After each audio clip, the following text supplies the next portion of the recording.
interested in the $640 million in negotiable bearer bonds that you had locked in your vault. Money? What kind of terrorist are you?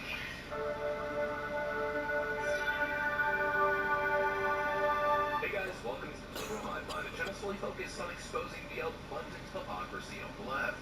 Okay guys, so I'm warning you, a little fair warning here, brace yourselves for something that is beyond scandalous. The DOJ subcommittee just exposed how deep the rabbit hole of USA foreign aid really goes. And as with most of these stories, it's even much worse than you initially thought. Now is it surprising? Not really, because the unfortunate reality is that we've kind of grown accustomed to these kinds of stories. But even though it's not exactly surprising, it certainly is shocking, and the scale of it is almost hard to wrap your head around. So we already knew that millions of dollars, if not billions of taxpayer dollars, are ending up in the hands of terrorists. But now, apparently, we're learning that this wasn't happening due to incompetence or some sort of naivete. No, this was deliberate. When you guys see this testimony, and just the scale of it, it's going to be a shock to the conscience, I'll tell you that much. Again, let's just finish the intro by what I've said a million times here at this point. This is what they were spending your hard-earned tax dollars on. Let me show you guys exactly what I mean by that. We got some stuff to get into, so let's roll the tape. Alright folks, so it's a pretty long clip. I'm actually going to segment it and we'll go through it one by one. So we've got a whistleblower here who was a senior vetting officer at USAID that just testified that Washington is being actively lobbied by NGOs, the United Nations, and other foreign agents to ensure that there is a zero vetting process for these contracts. Have the terrorists explored our foreign aid loopholes? You have international NGOs and UN agencies actively lobby here in Washington, D.C. against vetting policies that would prevent it. I was the senior vetting officer at USAID, and what we did... When you say United Nations is doing this, UN... Sure, everybody's getting money, lobbies here. So if you're wondering how the Taliban could be chilling in USA tents, taking photos with American supplied equipment, this is how. The people running these so-called aid programs were literally lobbying Congress to keep the grift going. This is exactly why foreign aid has become so bloated and wasteful. The same corrupt bureaucrats who are supposed to oversee this money are instead using their positions to protect the grift. These people aren't helping starving children, they aren't building hospitals, and they sure as hell aren't making the world a safer place. They're lining their pockets and making sure their buddies in Congress keep the cash flowing. Think about how insane this is. American taxpayers send billions of dollars in aid, and the people managing that money are then lobbying Congress to block any oversight. It's racketeering on a global scale. They take taxpayer dollars, hand them off to NGOs and, quote, charities, who then funnel a portion back into lobbying to ensure that they can keep receiving those taxpayer dollars. It's a freaking scam. It's government-sanctioned theft. The Democrats love to scream about the rich not paying their fair share. Meanwhile, their entire operation is one massive scheme to steal from hard-working taxpayers and send the money overseas while taking a cut.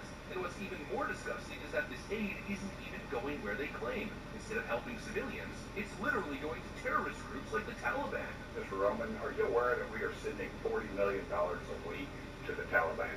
Yes, sir. Can you name other instances of foreign aid going to terrorist organizations?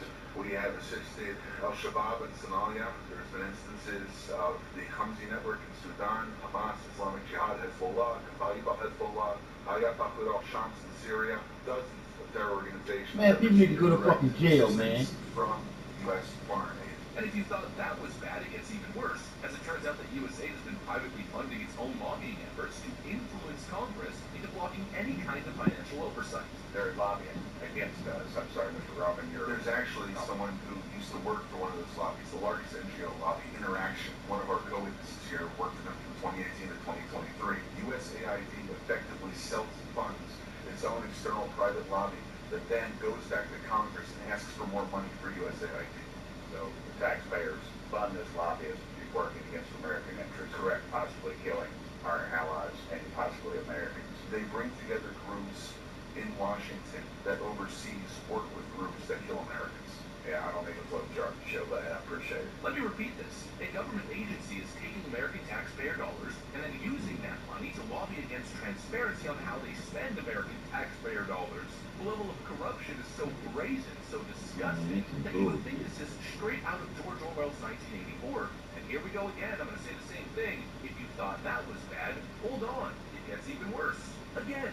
Because according to this USA whistleblower, Joe Biden personally ended the process of checking USA foreign aid against databases of known terrorists. We had a regulation before we left in the last administration that anybody who touches money in the area, in countries where there's terrorists, those names have to go through databases, terrorist databases. That was overturned by Biden. Overturned by Biden. So there used to be a system in place that was specifically designed to prevent your money from going to the people Oh, who we essentially bunch want of to kill you, assholes. and Biden shut it down. Why?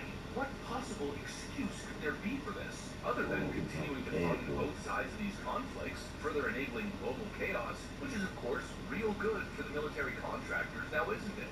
And actually, as I was watching this testimony, I was reminded of this Mike Pence clip from the Joe Rogan podcast. It turns out there's a get out of sponsoring terrorism free card at USAID, which is that USAID cannot directly provide funding to terrorist groups, but their contractors are not required under the grant agreements to go through those, OFAC style, those counterterrorism financing. If a bank did it, you would go directly to jail. Do not pass go.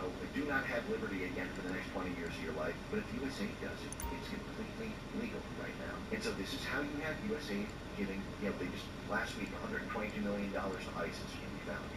They fund all the terrorist groups in Pakistan. They fund the terrorist groups in the Sahel in Africa. Wow.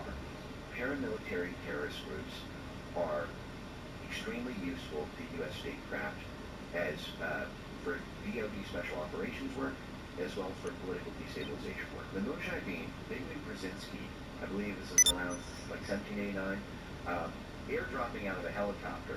1989? No, 79, I believe. And you'll watch him airdrop out of a helicopter and make the exact same speech that John McCain made to the Azov Battalion, the extremist paramilitary faction of Ukraine that was banned from getting federal funding, in 2014 when the Democrats said they're all Nazis, but now they're all, sponsored and get standing ovations in the halls of Congress because now they are geopolitically useful to pump up, to capacity build. The whole point was to pump up this fundamentalist, extremist, terrorist group with the funding and support they need, but without revealing America's role. Hello, USAID. Yeah, it seems there was something very sinister happening behind the curtain at USAID, and now the lid is being blown off of it. The whole thing is being exposed, and honestly, it's so extreme, it's so shocking, it's almost unbelievable if it wasn't so believable. I don't know about you guys, but this seems to go beyond just corruption. This seems criminal. This seems like a betrayal of the American people on a historic scale. It's the most grotesque example of bureaucratic corruption and outright treasonous behavior I think that I've ever seen. And the worst part is, the Democrats will still sit there clutching their pearls and pretend like none of this is happening or none of it is really of concern. There needs to be immediate investigations. No more terrorism funding in the name of foreign aid. Is that really too much to ask? Is that too high of a bar to set? Oh, freaking mold. Anyways, that's pretty much what I got for you guys on this one. Hopefully you enjoyed the video. If you did, make sure to leave a like and possibly subscribe. Thanks for watching, and I'll see you on the next one. Fucked up how we getting this drive, kicking the booty, dealing with these fucking criminals. And it ain't much of shit that we can do. That's the fucked up part about all this shit. I'm Mr. Black 48. Weazel News. Weazel News. Making news.